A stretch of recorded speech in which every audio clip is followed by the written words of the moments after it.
Medical కాలేజీల ప్రైవేటీకరణ అనేది గతంలో కూడా జరిగిందా? లేకపోతే ఇప్పుడు ప్రస్తుతం మీరు చూసుకున్నారంటే వేరే రాష్ట్రాల్లో కూడా ఈ విధంగా జరుగుతుందా? లేకపోతే మన రాష్ట్రంలో మాత్రమే ఇలా జరుగుతుందా? మన స్వాతంత్రం వచ్చి 79 సంవత్సరాలు. స్వాతంత్రం రాకముందు నుంచి కూడా ప్రభుత్వ మెడికల్ కాలేజీలు ఉన్నాయి. 1923లో ఆంధ్ర మెడికల్ కాలేజ్ విశాఖపట్నం, అంటే ఇప్పటికి 102 సంవత్సరాలు. అంటే మన స్వాతంత్రం రాకముందు నుంచి కూడా ప్రభుత్వ మెడికల్ కాలేజీ మన ఆంధ్రప్రదేశ్లో ఉంది.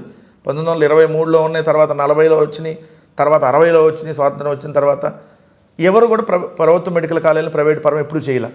అంతకుముందు రామారావు గారు ముఖ్యమంత్రిగా చేశారు, కాంగ్రెస్ పార్టీ అనేక మంది ముఖ్యమంత్రిగా చేశారు, తర్వాత రాజశేఖర రెడ్డి గారు చేశారు, అప్పుడు చంద్రబాబు నాయుడు చేశాడు ముఖ్యమంత్రిగా. కానీ ఇప్పుడు ప్రభుత్వ మెడికల్ కాలేజీని ప్రైవేట్ పరం చేయాలనేది ఫస్ట్ టైం మన ఆంధ్రప్రదేశ్లో తీసుకుంటున్నటువంటి నిర్ణయం.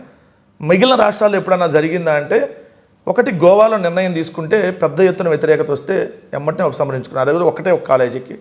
అలానే జార్ఖండ్ రాంచీ అని ఉంటుంది, ఆ రాంచీలో కూడా ప్రభుత్వ మెడికల్ కాలేజీని ప్రైవేట్ పరం చేయాలని నిర్ణయం తీసుకుంటే ప్రజలందరూ లేఖలు రాసి మొత్తం సంతకాల సేకరణ అన్నీ చేసి వ్యతిరేకంగా పోరాటాలు చేస్తే దాన్ని ఉపసంహరించుకున్నారు.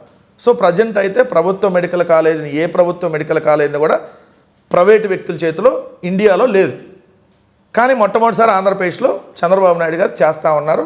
ఇది దుర్మార్గమైనటువంటి నిర్ణయం అనేది ఈరోజు ప్రజల నుంచి కూడా పెద్ద ఎత్తున వ్యతిరేకత వస్తూ ఉంది.